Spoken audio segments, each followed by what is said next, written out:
Assalamu alaikum warahmatullahi wabarakatuh. I would like to say something about pollution of the environment in Dhaka. I am Shahidul Islam Sajjad. First of all, Dhaka is the capital of Bangladesh, is one of the most densely polluted cities in the world, with rapid urbanization, industrial growth, and increasing vehicles.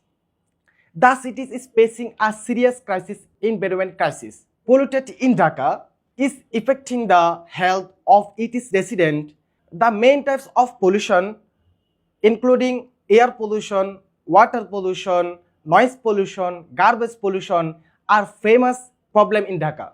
The air pollution already paled with smoke, vehicles and factories.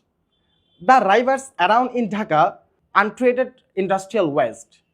Noise from loudspeaker traffic added to the suffering. Moreover, unmanagement garbage is the daily problem in Dhaka. Finally, I say, if we reduce pollution in Dhaka, we must need strict laws, proper garbage management, and public awareness and more green place. Everyone work together to protect the environment. We can build a better city, helpful city, green city for future generation. Thank you for everyone. Assalamu alaikum warahmatullah.